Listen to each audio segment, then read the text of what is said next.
Hey guys, M13 here. I got a topic. The topic is racing slicks for the street. For those of you that don't know, motorcycles, when racing on a day with no rain, generally all put on racing slicks. A racing slick is a tire with no, I want to say no tread, but that's not right, is it? They have no lines, no grooves. It's just a ball. It looks like a ball tire, but it still has tread because it still has rubber. That's what it's riding on, right? It just doesn't have those lines in it. And the reason being is because a tire in a perfect world doesn't need those lines. What those lines are for, when you see a tire, all tires have like lines and grooves and indentations in them. What those lines are for is they're for added grip on wet roads or dusty roads or roads with gravel, or like they're for added grip on less than perfect roads. But on a perfect road, namely being a racetrack that's kept clean and dry, you wouldn't need those grooves. And on a road that's perfect, then the more tire you have in contact with the road at any given moment, the better. So a ball tire is just like the whole surface area of the tire would be touching the road because it doesn't have those lines. I'm sucking, aren't I? Because it's the lines that, because in the lines there's spaces in the lines, so just for those little, like fractions of an inch, so you wouldn't be touching the road, and then yeah. It doesn't seem like much, but if you look, but you'd actually, like, for one rotation of a tire, every single line, you'd have to take the space in between those lines and add it up, and that's how much, for each rotation, that's how much of the tire isn't touching the ground. So you take a tire that's totally bald, and you got that much extra surface contact. Okay, so that's not interesting. The interesting part is the argument between using them on the road or not. You get a lot of riders that swear by them, a lot of street riders that go out and on the weekend and ride some twisty roads aggressively, and they put racing slicks on the tires because these are they're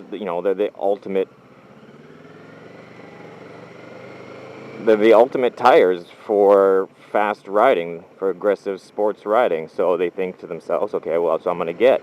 Doesn't matter that they're meant only for a racetrack, that's what I'm going to get, and I'm going to go ride them on roads like these.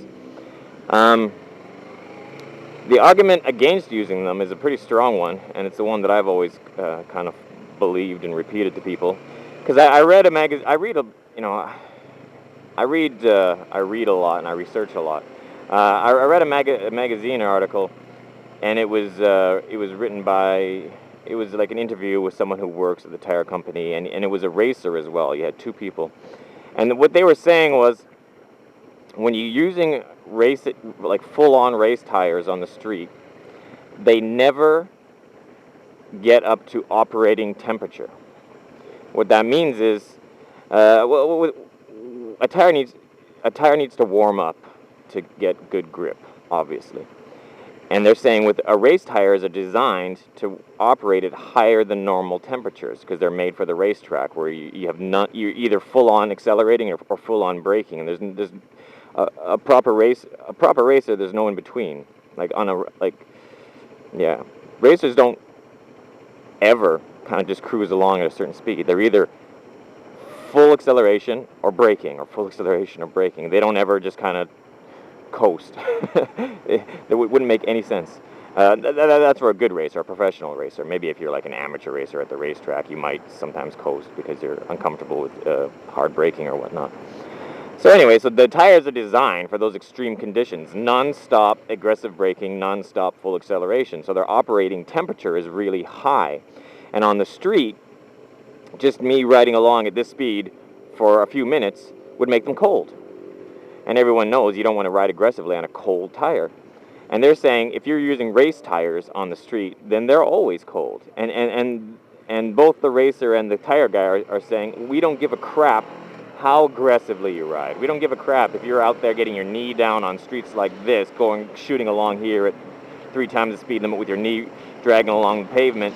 You're still not riding aggressive enough, because you're still gonna like stop at the next red light, and for that 30 seconds you stop at the next red light, your tires are gonna lose their heat, and they're gonna become cold tires again, and then you're gonna shoot off again, and on the next corner you're gonna try to get your knee down, and you're gonna wipe out because you're riding on cold tires.